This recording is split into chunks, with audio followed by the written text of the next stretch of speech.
I am Christy Ballard Fellaini. I am a certified life coach who found herself at 42, freshly divorced, kids off to college, and having never dated in my adult life. I was starting in the middle. If you haven't yet hit start on your middle time in life, let's do it together. Let the journey begin.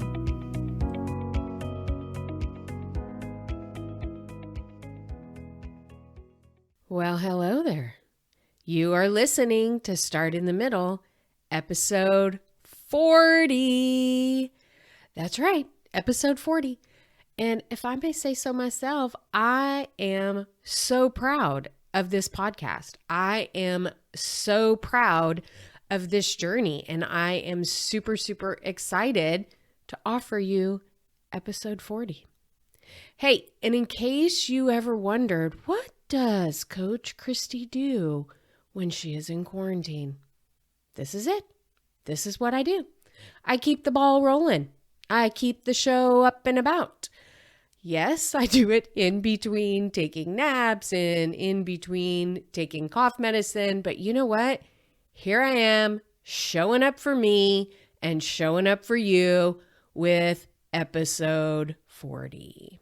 So last week, I did have the amazing opportunity to go to Mastermind put on by the Life Coach School, and it was 1,500 life coaches that all certified through the most amazing life coach school in the world, if I may say so, because yes, that is where I earned my certification, through the Life Coach School.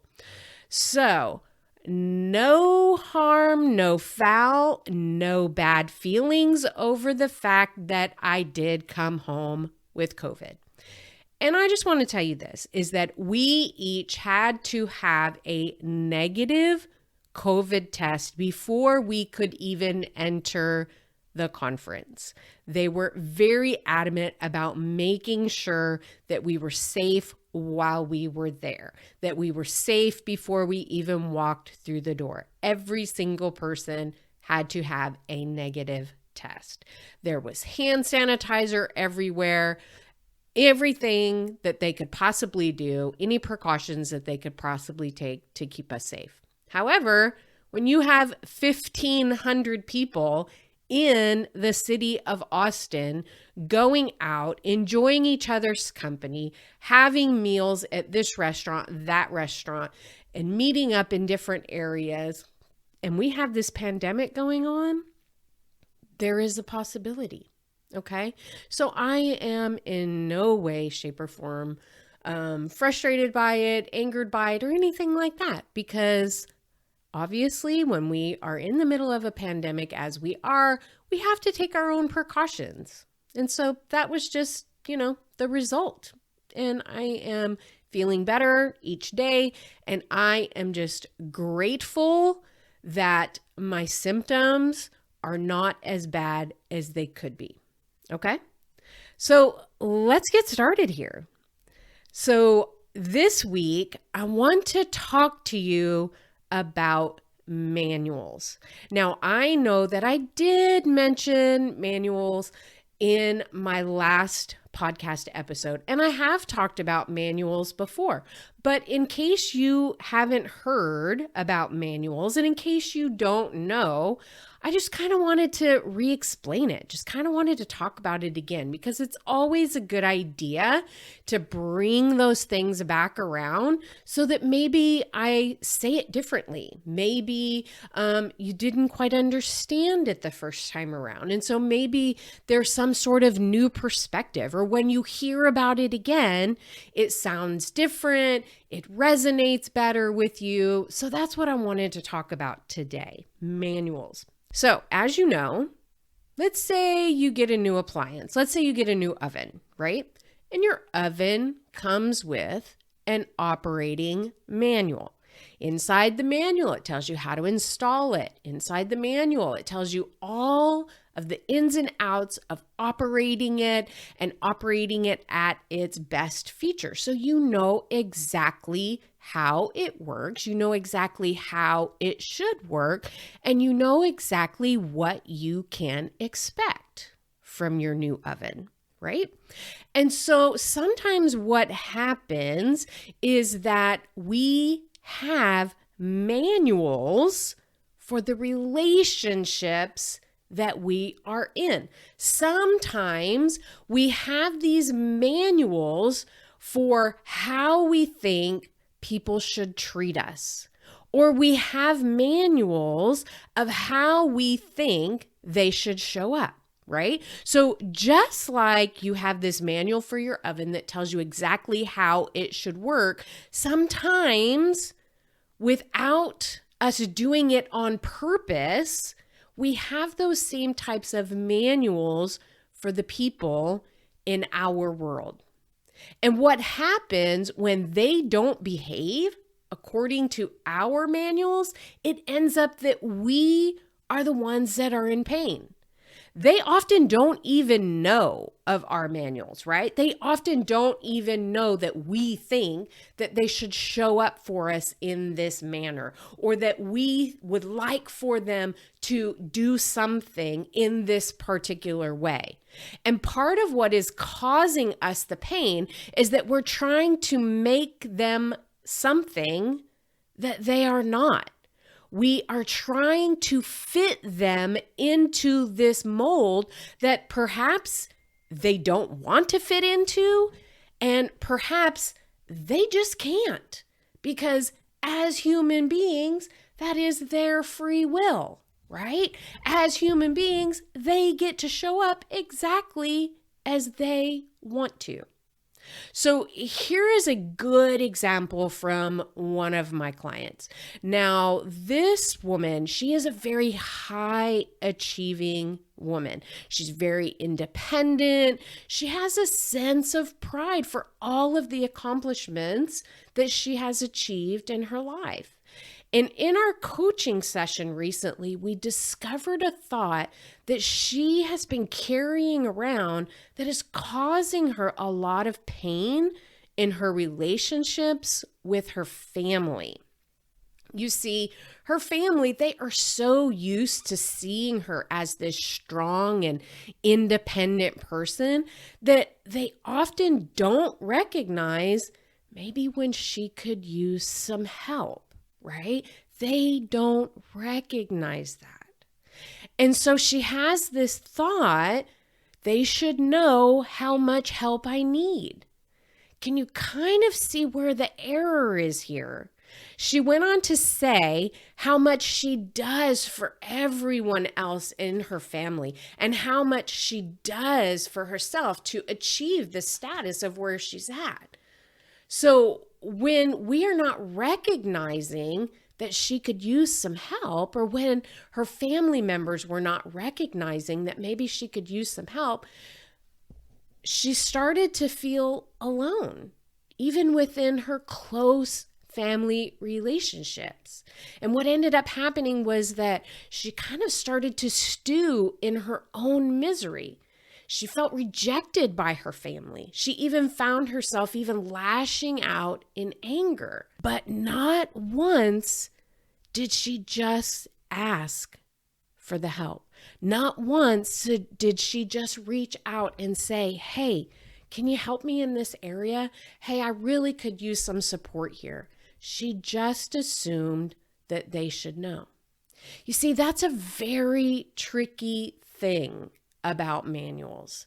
We just assume that others should know what we want them to do.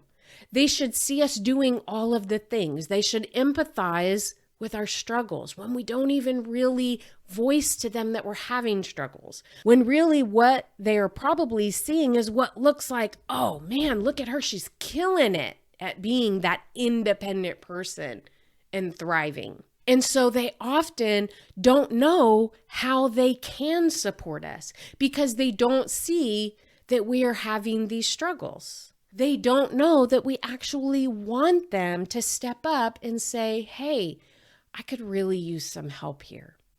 And so my best advice to her, what I want to offer each one of you is when you notice that you are not thriving in that independence, when you notice that you are struggling in that idea that you have to keep for yourself, just keep moving, just keep pushing forward, when really what it is that you could use is a little bit of support, ask for it. Allow them the opportunity to show up in a way that you would want them to show up. Because when we have these manuals, our people don't automatically know that we need them. They just see us doing all of the things, and they see us thriving, and they see us being this incredibly independent person that they think that we don't need them. And so please, I ask you, allow your humanness to be seen. Because as human beings, we need other human beings. We can't do it all by ourselves. And when we continue to think that we can and we try to do it all by ourselves, we are the ones that end up feeling broken. We are the ones that end up feeling like we are failing because we cannot do it all. We need other humans to support us. And so it is completely okay for you to ask for the support that you need. It doesn't make you look weak. It doesn't knock down your notch of being that independent person. It means that you are human, and it means that you have the human experience that everyone else does. And it also means that you are showing love and compassion for yourself. So I encourage you, drop down that manual that you have for others in that they should know, and really give them the opportunity to know by expressing it to them. So another area that I see manuals causing us pain is when we wished that someone were different than they are. When we wished that they fit into this mold that we would like them to fit into. You know, recently I was watching a Netflix show, and the scenario was between two sisters. And one of the sisters, I would probably say, because they didn't come right out and say, but I would probably have guessed that one of the sisters was maybe on the autism spectrum.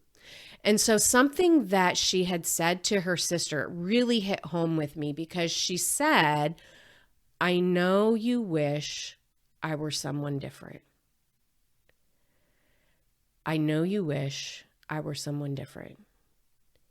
And immediately I had so much emotion flood over me, because I know that there have been times, especially as a mom, that maybe my kids have thought this. Or I know that there have been times that maybe even my spouse had thought this. Or maybe even the close relationships that are in my circle. And this can actually show up in many different ways. So let me give you some examples, because some of the ways that we do this may seem very subtle to us. And some of the ways that we do this, not so subtle. So let's take, for instance, if you are a parent who likes to offer a lot of advice to your adult children, and yes, I'm raising my hand right now because I do fall into this category sometimes. So I want you to ask yourself first, do they ask for your help? When they are sharing a struggle with you, did they ask for your opinion? Sometimes they just want to be heard. Sometimes they just want us to empathize with them. And sometimes they just want to share this struggle with us. And so oftentimes as their parent, we want to help them fix it. We don't like to see our children suffering. And so we want to offer that advice, especially if it's something that we have been through before. But I want to encourage you. It may be something that you have been doing for some time without even noticing it. But think about the message that you may be sending by giving them your unwanted advice or by offering your opinion when they didn't ask it. So maybe you're a parent who wants your adult children to be more independent. But how can they be that if you are always weighing in on their decisions? Let's say, for instance, if you are not letting them make their own decisions. Maybe you're not allowing them to have the successes and have the failures, right? Maybe when you are offering your friendly advice, it's kind of diminishing their successes, or maybe even it's kind of diminishing their failures. And so they are not using those as learning opportunities, and they won't know how to handle things when you're no longer available. And so I just want to ask you, when you notice your adult children are struggling with something and they are sharing it with you, perhaps be that parent who just listens. And if they do genuinely ask you for your advice, then yes, that is your open door to all of the wisdom that you already have, all of the knowledge that you already have, maybe having already been through a similar situation. Now, I know that this may not sit well when your adult children start to bring in significant others into the picture, right? Because perhaps your adult child has been asking for your opinion and has been asking for your advice. But something that you need to be aware of is that when they bring a significant other into the picture, your advice and your opinions may no longer be warranted. And I know how hurtful that can be. And you may find that your opinions are no longer welcomed. And I just want to tell you, be open to that scenario. Remember that it is your thoughts that are creating your experiences. And if you continue to offer that advice, what may end up happening is you may end up placing an unintended wedge between your adult child and yourself. And you will be the one that ends up being hurt with thoughts of, well, why doesn't that other person like me? Or you may even begin to feel feelings of rejection when your opinion is no longer needed or no longer wanted. So again, what I want to offer to you is have a clear and open mind. Be that parent who is willing to listen, who is willing to encourage and offer that wisdom when you are asked. All right. And then the next thing I want to offer you is, what about in our relationships with our significant others? What about when we are wishing that they were different than they are? So say, for instance, you may be having thoughts of, I wish you were more outgoing. I wish you would follow through with what you say. I wish you would go on a diet. And you know, some of these thoughts you may not be saying out loud, and some of them I hope that you're not. But some of these thoughts you may keep to yourself and keep within your brain. And what ends up happening is that when you wish that your significant other is someone different, then you are actually causing that pain for yourself. When you are thinking the thought, I wish he or she were different, in any way, shape, or form, think about how that makes you feel.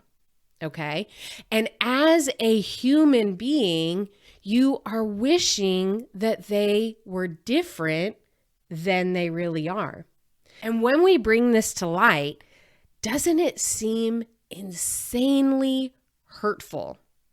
I mean, doesn't it make you hurt inside when you are thinking this? But think about if you said these things, or if you do say these things out loud to your significant other.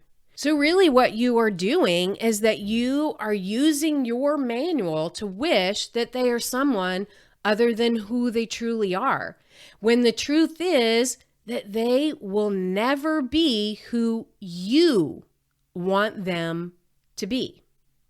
So what if you just let them be human? What if you just decide in your brain that you are going to let them have their own human experience, that you are going to let them be the human that God created them to be, rather than wishing that they were something else? You see, because it's not up to you to decide how they show up in this world. As a human, being human with other humans, of course you can ask, you can request, but also prepare yourself. They may say no. They may say, I like me just the way that I am. Or they may say, I've been thinking about losing some extra pounds for a while. Can you help me with that? And the way that you show up for them shouldn't be, oh, well, yes, you should eat all the green vegetables and you should stay away from carbs. And this is the new diet plan that we're going to have you on. No. Your help should be that of support. Your help should look like, hey, do you want to go for a walk? Or yes, I'd love to enjoy going on a walk with you. Or even just to listen when they need to talk, even just to listen when they're struggling, so that perhaps you are offering them an outlet rather than the opportunity for them to buffer with food or things like that. So what I want to leave you with, I have a dear friend in the coaching industry with me, and she actually went through the certification cohort when I did. Her name is Gretchen Hernandez, and I just recently read on one of her posts, everyone else has the opportunity to be pleased by their own life. You don't have to do it for them. How amazing is that? And when you drop your manuals for other people, how amazingly freeing it is for you. You get to stop the pain, the frustration within yourself when people don't do what you expect them to do. You get to have an experience like no other when you just enjoy that person in their own humanness, when you just be that parent that listens, that offers your kids the safety that they can come and discuss anything with you, and you're not offering them your opinion. You're not telling them what they should do. They just get to have an adult ally within you. And your spouse gets to show up exactly as the person that you originally fell in love with. And if they want to change, if they see areas that they want to change, you get to support them on that amazing journey, and you get to love on them through all of the facets. You get to drop the uncomfortableness within yourself when you expect things of others. I hope you have enjoyed this episode of Start in the Middle with me, Christy Ballard Falany. Each week, I set aside free time on my calendar to connect with women who want to learn more. Women who know they want to make lasting changes, but don't know where to start. Together, we can discover exactly where you are at in your journey and daydream together about where you want to go. And then I will be your accountability partner as you are making these lasting changes. I will help you execute by offering you a specific plan that is designed just for you, that is designed specifically for your desires within your life. Connect with me on Facebook or Instagram on Christy Falany Coaching, or you can also visit my website at christyballardfalany.com. That's KRISTIBALLARD, F as in Frank, ALANY.com. I look forward to hearing from you. Have a great week, everybody. Who is your life coach? I would love the opportunity to work with you as you are rediscovering the woman you were meant to be. Visit ChristyBallardFalany.com for more information on how we can work together to ignite that passionate, enthusiastic woman who may have been tucked away for some time. Let's start in the middle together.